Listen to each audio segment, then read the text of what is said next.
Quel bilan scientifique, éthique et politique de la crise sanitaire? Voilà pour l'actualité des idées aujourd'hui. On en parle avec notre invitée, la philosophe Barbara Stiegler. Dans Santé publique année zéro, la philosophe revient sur la gestion de la crise sanitaire avec son co-auteur, le professeur de santé publique et chef de service au CHU de Bordeaux, François Alla. Elle-même professeure de philosophie politique à l'université Bordeaux-Montaigne, vice-présidente du comité d'éthique du CHU de Bordeaux et membre du conseil de surveillance de l'Agence régionale de santé de Nouvelle-Aquitaine. Un an après la parution d'un premier tract de la démocratie en pandémie, Barbara Stiegler interroge aujourd'hui les effets sur le long terme des mesures prises et le sens de la dialectique santé contre liberté. Bonjour Barbara Stiegler. Bonjour. Bienvenue autour de cette grande table des idées. Il y a quelques années, vous nous mettiez déjà en garde contre l'utilisation abusive de l'expression « il faut s'adapter », injonction politique, disiez-vous. Aujourd'hui, quelle rhétorique, quelle fausse bonne idée combattez-vous? Dans ce livre, effectivement, vous l'avez dit vous-même à l'instant, ce récit qui s'est construit extrêmement rapidement, en quelques jours, selon lequel, pour s'occuper de la santé, il faudrait nécessairement suspendre les libertés. Ou selon lequel, pour respecter les libertés, il faudrait être peu regardant sur les questions de santé. Cette opposition s'est construite très rapidement, et pourtant, elle est contredite par toute l'histoire récente, j'ai envie de dire toute l'histoire moderne, toute l'histoire progressiste de la santé publique. À la fois l'histoire des pratiques en santé publique, et j'espère qu'on aura le temps de revenir sur un demi-siècle d'histoire, puisque c'est ça qu'on parcourt avec François Alla dans ce livre. Donc à la fois sur le plan des pratiques, mais aussi sur le plan de la recherche académique.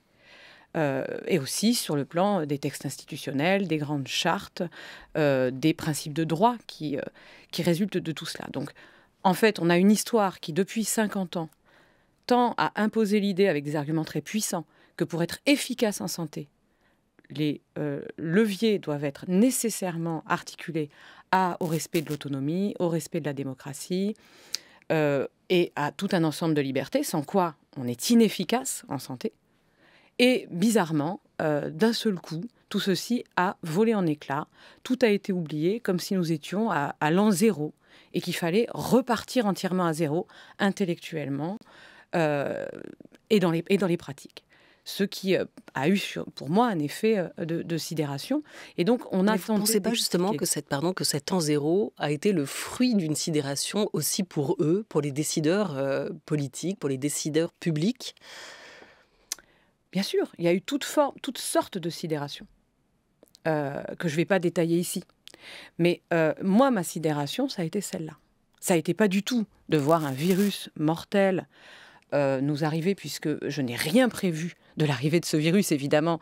C'est évident. Mais j'ai même mis beaucoup de temps, parce que je faisais confiance à Agnès Buzyn, Emmanuel Macron et dans leurs discours. Donc j'ai même eu beaucoup de temps à croire qu'il y avait là un danger mortel. Simplement, je savais, puisque je travaille sur les questions de santé publique depuis longtemps, qu'on était dans le temps qu'on appelle le temps du retour des grandes pandémies et des maladies infectieuses par les zoonoses, etc. Donc tout ça, je le savais. Donc à partir du moment où j'ai quand même, après 2-3 semaines de retard, découvert à peu près en même temps que tout le monde, en même temps que les hospitaliers, qui avaient un problème grave, si vous voulez, ça ne m'a pas sidéré.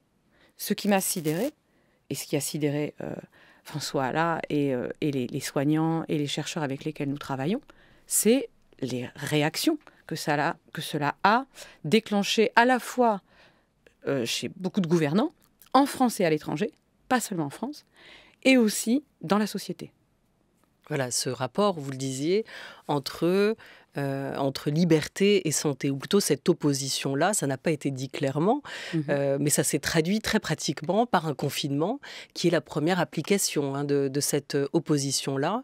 On a tous accepté, et on nous a dit que c'était pour notre bien, pendant un temps défini, mais très long, de suspendre entièrement nos libertés, à commencer par celle d'aller et venir. Ça a été ça, la première application pratique de c'est pour notre bien. Les gouvernements doivent agir pour l'intérêt général, a priori. Qu'est-ce qu'il a manqué ici, dans cette prise de décision? C'est extrêmement difficile à expliquer. C'est pour ça qu'il nous a fallu 60 pages pour donner des éléments d'explication à la construction de cette opposition. Mais si... ce que je voudrais dire en revenant et en insistant sur cette opposition, c'est que si on a écrit ce livre, c'est aussi parce que nos positions étaient mal comprises par beaucoup de gens qui, en fait, ne prenaient pas la peine de nous lire, n'avaient pas lu le premier tract de la démocratie en pandémie, en avaient juste vaguement entendu parler, ou alors qui étaient de mauvaise foi. Mais si vous voulez, j'ai quand même subi pendant 1 an des préjugés, y compris de mon milieu académique, qui étaient du style « elle défend la démocratie », mais en gros, ça veut dire qu'elle préfère la démocratie à la santé. Il suffisait de lire l'ouvrage pour se rendre compte que c'est un ouvrage sur la démocratie sanitaire et sur le fait que la santé ne peut progresser qu'avec ce type d'outils, en fait. Vous vous opposez au pass vaccinal, c'est que vous êtes anti-vax, en gros. Par exemple, mais aussi plus fondamentalement, si nous nous opposons au pass vaccinal avec François là depuis ses débuts, c'est pour plein de raisons, liées à la démocratie bien sûr, mais c'est pour des raisons sanitaires. Donc, ce sur quoi nous travaillons depuis... moi, je travaille sur ce champ depuis peu de temps. Je travaille sur ce champ depuis 10 ans. C'est pas beaucoup dans le domaine de la recherche académique. Mais ce qui nous intéresse, nous, c'est la santé publique. Donc, nous avons fait un tract qui s'appelle « Santé publique année zéro », mais qui aurait pu s'appeler « Pour la santé publique ».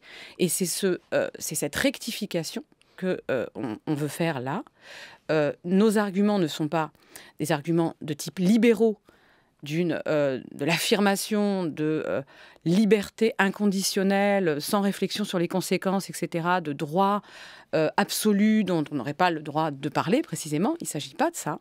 Il s'agit de savoir ce que c'est que la santé publique. Qu'est-ce qu'une action de santé publique? Qu'est-ce qu'une action de santé publique efficace sur le plan sanitaire? Et ça suppose un travail intellectuel important parce qu'en réalité, la santé publique en France est mal connue. Elle existe. Il y a une 60aine d'experts patentés qui ont géré toutes sortes de crises sanitaires graves depuis les dernières décennies. Elle existe, elle est agissante, elle obtient des résultats, mais elle est mal connue. Évidemment dans le grand public, chez les politiques et, plus grave, chez les médecins eux-mêmes et les soignants plus généralement. Donc il faut faire ce travail intellectuel de se demander qu'est-ce que la santé publique. La santé publique, ça n'est pas une politique publique de santé. Ça n'est pas une décision d'un politique sur la santé. La santé publique, c'est tout un ensemble d'exigences méthodologiques, pratiques. Et c'est toute une histoire. Comme je dis au début, un champ académique avec des revues, avec des grandes revues, avec des colloques internationaux, avec des grands congrès, avec des textes, avec des chartes et aussi des pratiques. Alors sous votre plume, justement, votre plume est celle de François Alla, votre co-auteur pour ce tract, Barbara Stiegler, l'image du champ de ruines revient régulièrement. Comment les mesures qui ont été prises, comment cette séquence que nous venons de traverser de 2 ans maintenant, séquence pandémique, ont transformé notre démocratie sanitaire en champ de ruines? Que s'est-il passé? Alors, la démocratie sanitaire a effectivement été tout simplement, purement et simplement suspendue. Mais le champ de ruines, c'est moins la démocratie sanitaire que la santé publique. La santé publique est un terme polysémique. La santé publique, c'est l'ensemble de ce qui se passe dans la sphère publique sur la santé, mais c'est aussi une spécialisation des pratiques, etc. Et quand on fait un tableau des résultats sanitaires, nous on fait au début du tract un panorama qui n'est pas du tout centré sur la France, qui est mondial. Alors, avec toutes les difficultés d'exercice, puisqu'on n'a que 2 ans de recul. Et si on parle de la vaccination, on n'a que quelques mois de recul. Donc il faudra des années pour faire véritablement bien comme il faut ce panorama. Mais les premiers retours des grands articles internationaux dans les revues type Lancet, etc., sur ce panorama des résultats sanitaires des mesures sont plus qu'inquiétants.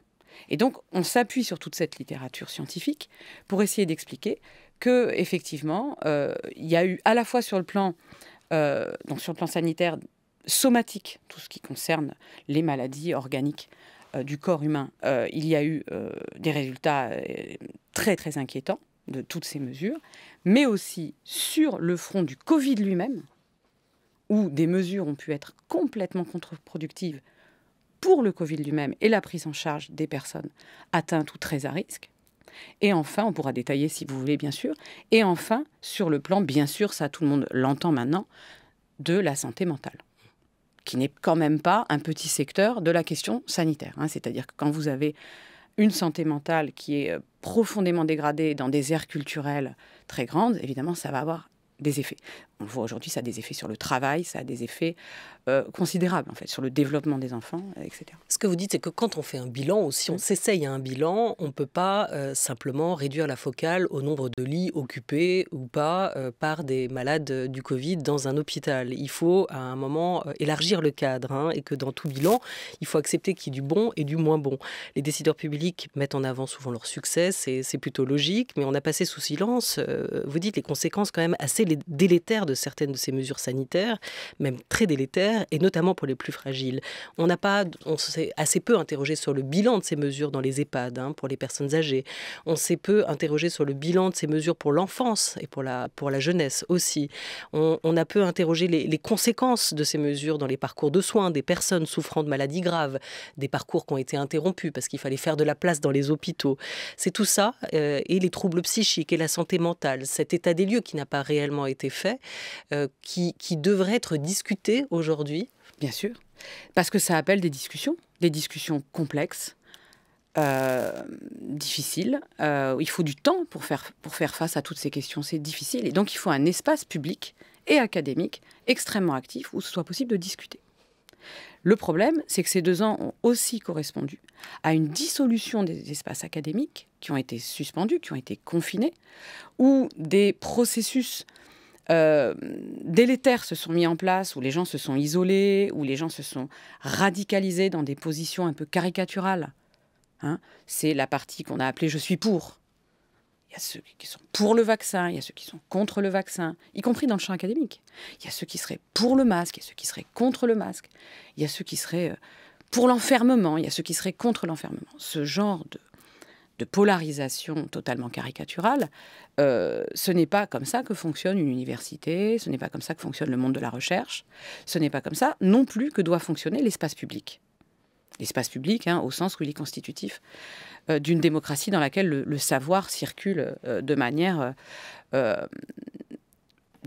qui permet à la démocratie d'exister.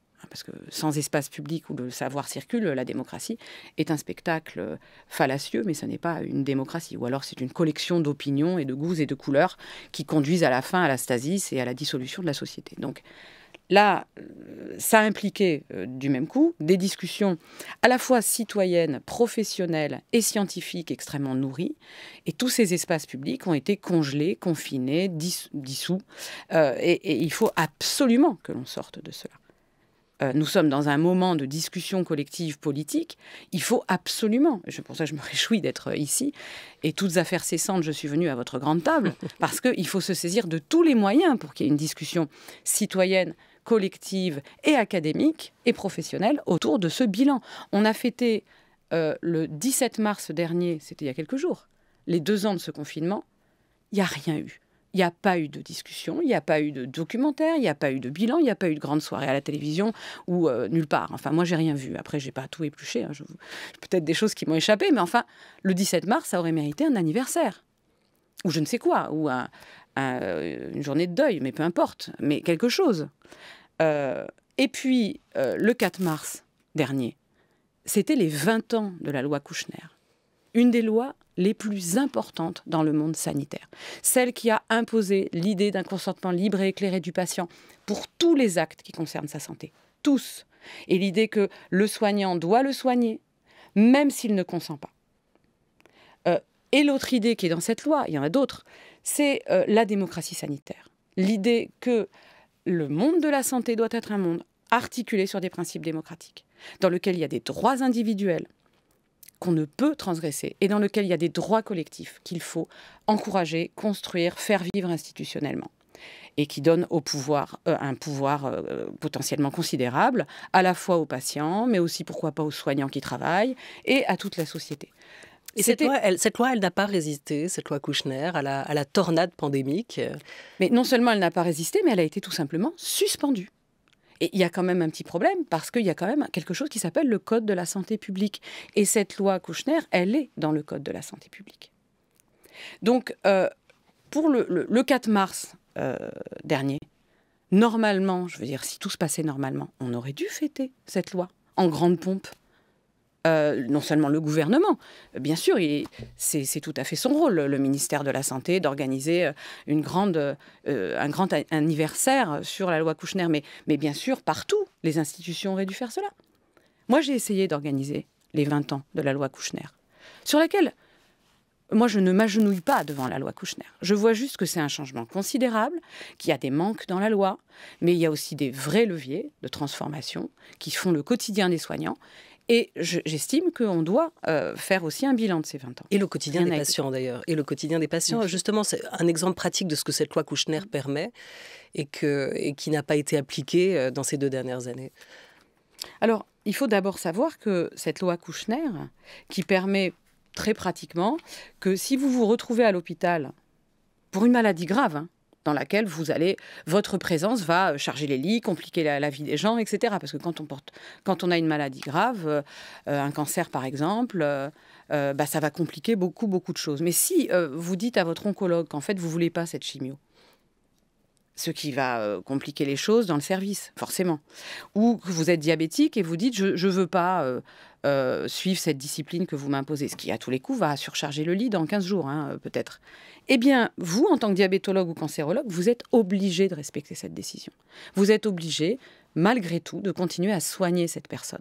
Pas avec les médicaments que vous voulez lui imposer, mais avec d'autres moyens thérapeutiques et en faisant un travail, alors qui n'est pas un travail de harcèlement, mais en faisant un travail de relation qui fait que peut-être, au bout d'un moment, vous allez vous entendre. Voilà. Et on ne peut pas, donc un soignant ne peut pas dire, si vous ne prenez pas mon produit, vous sortez d'ici. Parce que vous allez venir me compliquer mon service. Donc, ça, c'est quelque chose de fondamental dans la loi Kouchner. Il y a plein d'autres choses. Il y a l'accès, bien sûr, du patient à son dossier médical, la transparence absolue de tout ce qui le concerne, évidemment. Et ça, c'est donc les droits individuels. Mais c'est aussi les droits collectifs, c'est-à-dire la capacité entre patients diabétiques ou entre patients atteints de cancer à s'organiser collectivement et à devenir une force politique qui va éventuellement lutter contre le gouvernement ou lutter contre tel ou tel lobby ou lutter contre telle ou telle décision ou tel plan. Vous voyez, c'est ça. Or, d'où vient tout ça ? Ça vient d'une très longue histoire. On pourrait remonter aux Lumières de Kant. Qu'est-ce que les Lumières ? Je vous rappelle que la première page de Qu'est-ce que les Lumières explique que ose savoir, dit Kant, ose savoir, ça veut dire ne prends pas une décision médicale parce que ton médecin t'a dit que c'était la bonne décision. Il le dit clairement et il dit la même chose avec évidemment le prêtre ou le professeur. Mais voilà, donc on peut remonter aux Lumières. Mais en réalité, on n'a pas besoin de remonter si loin. Il faut remonter à une autre épidémie, à une grande épidémie, à la pandémie de sida. Et ce qui est extraordinaire, c'est que l'épidémie de sida, qui est une épidémie terrifiante, qui continue aujourd'hui à tuer, qui a tué près de 40 millions de personnes dans le monde, qui continue à tuer aujourd'hui, a produit la démocratie sanitaire. La démocratie sanitaire, c'est quelque chose qui a été conquis par les patients atteints de sida.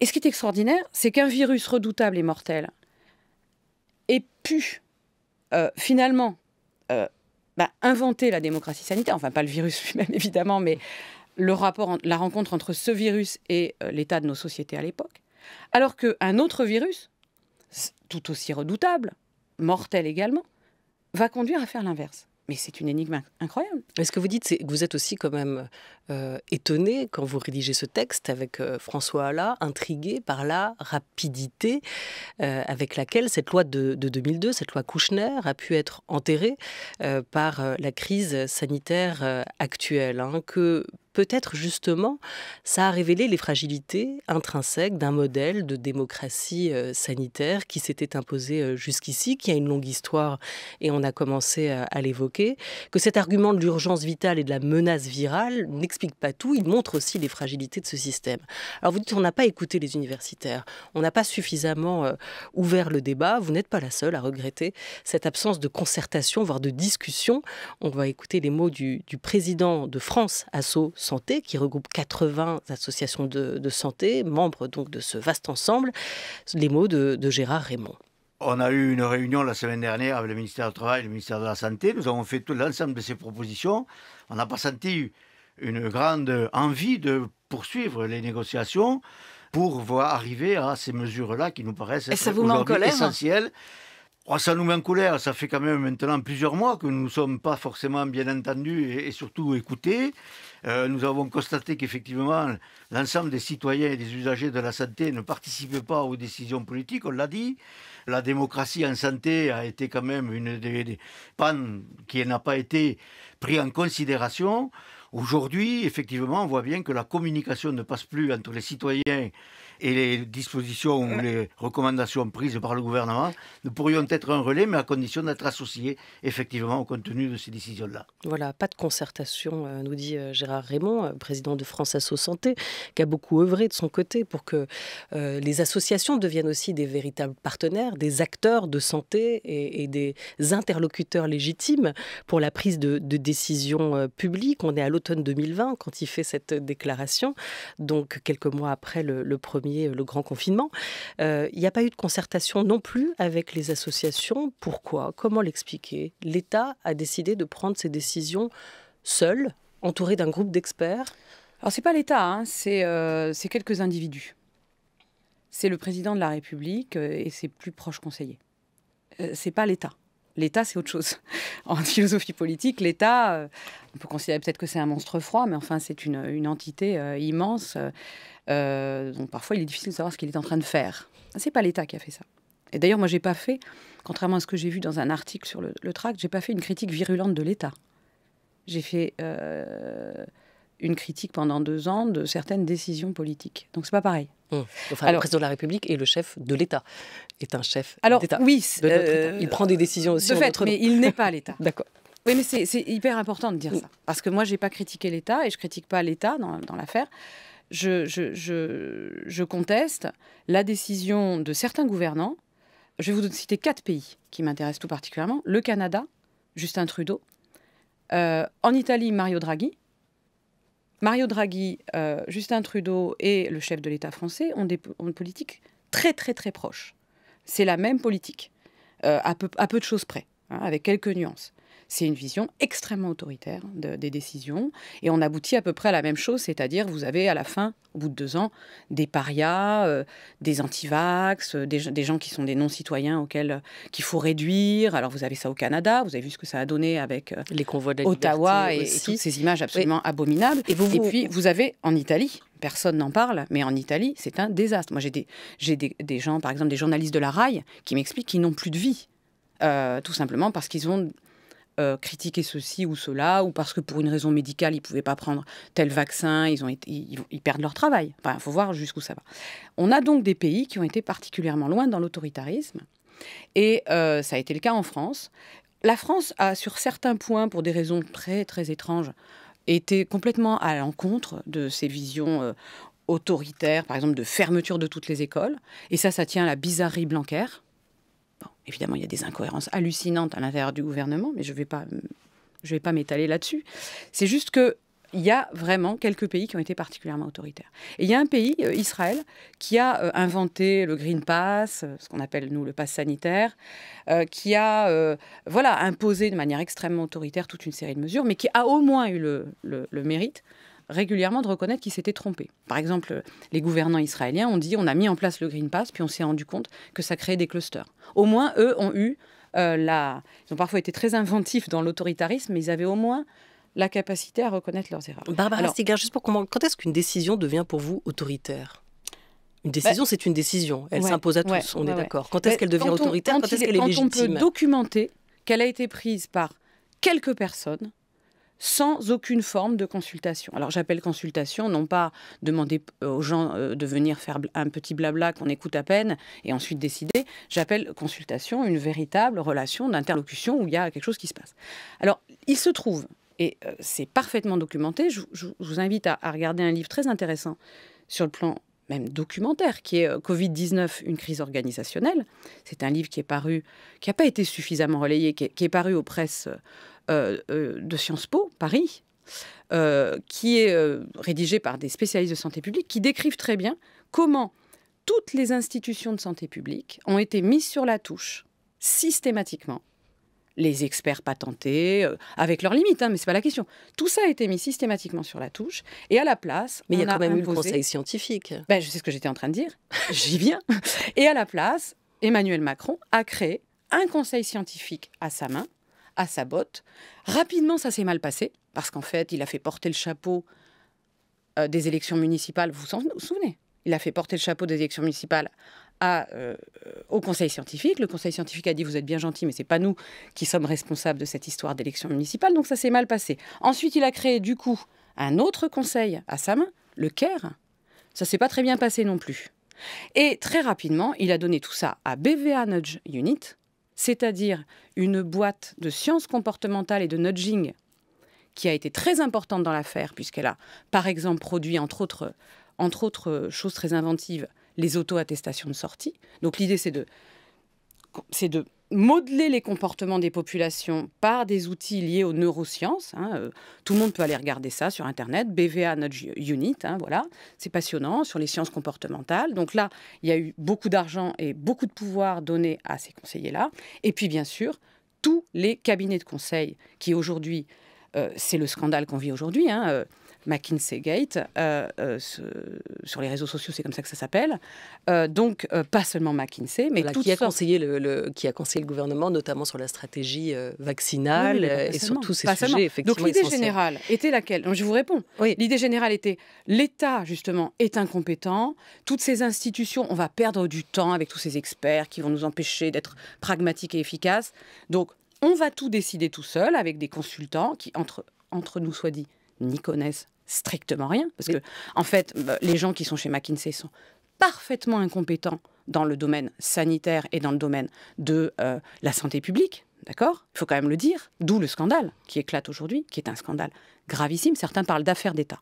Donc, tout ça a été confié à des gens incompétents et a été tranché à chaque fois par un homme accompagné de un ou deux conseillers, je ne vais pas m'amuser à nommer les conseillers, le conseiller très étroit, tout le monde le connaît, donc voilà, ça s'est passé comme ça, et ça s'est passé dans le secret du Conseil de défense. Et ensuite, alors c'est comme ça qu'on a vu du stop and go, c'est-à-dire quand c'était opportun politiquement d'être dans des mesures extrêmement autoritaires, extrêmement restrictives, eh ben on y va. Et puis quand c'était opportun politiquement, par exemple en ce moment, que tout soit beaucoup plus sympathique, beaucoup plus libre, beaucoup plus ouvert à la discussion avec la population et les citoyens, eh ben, il n'y a plus aucun problème, c'est comme s'il n'y avait plus de virus. Alors qu'aujourd'hui, il y a 150 morts par jour du Covid. Le Covid existe toujours, l'épidémie existe toujours. Mais d'un seul coup, on nous parle de démocratie, d'initiative personnelle, etc. Si vous voulez, ça ressemble quand même à une manipulation politique extrêmement grossière, et au bout d'un moment, les gens s'en rendent compte. Donc, ceci n'est pas efficace en santé publique. C'est ça qu'on essaie d'expliquer avec François, là. C'est inefficace. Voilà, ça crée de la défiance, et ça crée au bout d'un moment du mépris, ça fracture la société, ça crée des espèces de meutes avec les partisans du président et les ennemis du président. Ça polarise. Ça polarise, mais au mauvais sens du mot, parce que moi, j'ai pas de problème avec le fait qu'il y ait des gens qui soient pour, qu'il y ait des gens qui soient contre. J'ai pas de problème avec les désaccords. Ça divise. Mais ça divise d'une manière fracture. Grave. Bon, voilà. On va trouver le bon mot. Et notamment cette consulto-dépendance au cabinet privé, pour reprendre l'expression, ce matin dans la très bonne matinale de Guillaume Erner, de Caroline Michel Aguirre, journaliste à l'Obs, qui co-signe avec Mathieu Aron, les infiltrés, comment les cabinets de conseil ont pris le contrôle de l'État. Vous racontez côté sanitaire comment cette présence des cabinets de conseil privés a abîmé aussi la décision publique. Il nous reste peu de temps, Barbara Stigler. Comment aurait-il fallu procéder, ou que faudrait-il faire maintenant? Alors, très bonne question, et il me semble que nous y répondons, mais depuis longtemps. J'aimerais bien que les gens comprennent. Notre travail conjoint avec François Alla et le groupe de gens avec lesquels on travaille n'a pas cessé de proposer des alternatives. Des alternatives qui n'ont rien de révolutionnaire, qui sont extrêmement classiques. C'est les outils habituels de la santé publique. Sur la vaccination, on a fait un travail de tribune, on a fait un travail parlementaire. On a travaillé avec les parlementaires pour expliquer au gouvernement que, par exemple, il fallait utiliser les vaccins qui étaient très efficaces, ou qui n'étaient pas forcément toujours parfaitement efficaces, mais qui pouvaient vraiment être une aide considérable pour les personnes les plus à risque. Et on se retrouvait, par exemple, en Nouvelle-Aquitaine, mais c'est vrai sur le tout territoire national, on avait des gens extrêmement agiles sur Internet et sur Doctolib qui récupéraient toutes les doses pour pouvoir aller au café, faire leur QR code, prendre leur TGV, etc., et qui n'avaient pas tant besoin que ça de leur vaccin, surtout quand ils avaient 20 ans et qu'ils étaient en pleine forme. Et pendant ce temps, les personnes âgées, oubliées, laissées à elles-mêmes dans une espèce de vision complètement délirante, numérique de la production de santé, évidemment étaient sur la touche. Et ça, c'est arrivé tout le temps. Ce qui fait qu'on a les pires résultats d'Europe de l'Ouest sur la vaccination des plus âgés. Et qu'on a eu énormément de casse, pour pas dire plus. Enfin, je vois un terme qui est. Il aurait fallu décentraliser, décentraliser plus. Évidemment, mais on n'a pas s'appuyer sur les échelons régionaux, locaux. Mais aussi. bien entendu, on a toutes les institutions existent. Toutes les institutions pour le faire existent, elles sont là, elles sont prêtes à agir. François Alla est président de la conférence, alors je suis désolée, je ne me souviens jamais exactement du nom, de la conférence régionale de santé, voilà, oui c'est ça le nom, de Nouvelle-Aquitaine. C'est quelque chose de très important, ça a juste été suspendu. Et si c'était que ça, mais non, c'est à tous les échelons. Donc vraiment, là, vous avez dit à un moment, la démocratie sanitaire est enterrée. Nous ne disons pas cela. Nous ne disons pas qu'elle a été enterrée. Nous disons que nous ne savons pas ce qui lui arrive. Nous disons que nous ne savons pas si nous devons fêter son anniversaire ou son deuil, ou sa mort. Ou est-ce qu'on est devant un enterrement? On ne sait pas. Mais ça dépend de nous. C'est à tous les citoyens de se réveiller. Je ne sais pas, moi, si la démocratie sanitaire est enterrée, si elle est morte. Mais moi, ce que je peux vous dire, pour être rigoureuse, c'est pas qu'elle a été enterrée, j'en sais rien, on le saura plus tard, dans quelques années. Ce que je peux vous dire, c'est qu'elle a été suspendue. Voilà. Et c'est ce que dit très bien ce président d'association. Elle a été suspendue. Donc maintenant, c'est à nous. On ne va pas attendre du gouvernement qu'il la désuspende et qu'il la relance. On ne va pas l'attendre non plus de M. Delfrécy, qui n'a pas cessé de le déplorer, qu'elle soit suspendue. Forcément. Il est, comme il le dit toujours, un bébé sida. Donc il est issu du sida, donc il est dans la culture démocratie sanitaire. Bon, on ne va pas attendre d'eux qu'ils la mettent en place. Donc si nous ne nous mobilisons pas politiquement, partout, pour exiger le retour de la démocratie sanitaire, et surtout une démocratie sanitaire qui soit vraiment démocratique, parce qu'on n'a pas eu le temps de parler des insuffisances de la démocratie sanitaire issue des années 80. Si on ne remet pas vraiment ce chantier de la démocratie, qui est un long chantier, un processus indéfini et qu'il faut toujours remettre sur le métier, eh bien écoutez, oui, elle sera enterrée. Voilà, par nous santé tous. Publique, année zéro. Alors, vous ne pensez pas directement l'an 1, mais vous donnez quelques pistes en revenant sur toute l'histoire de la santé publique. Merci beaucoup à vous, Barbara Stiegler. Merci. Tract, c'est une publication Gallimard. Vous le co-signez avec François Alla. Il vient de paraître, c'est le numéro 37. Merci à toute l'équipe de la Grande Table. À Lucas Bretonnier avec Laura Dutèche-Pérez pour cette Grande Table des idées. À Oriane Delacroix, Henri Leblanc et Violaine Malstaff pour la Grande Table Culture aujourd'hui. C'était Thomas Beau à la réalisation avec Ludovic Auger. Merci beaucoup.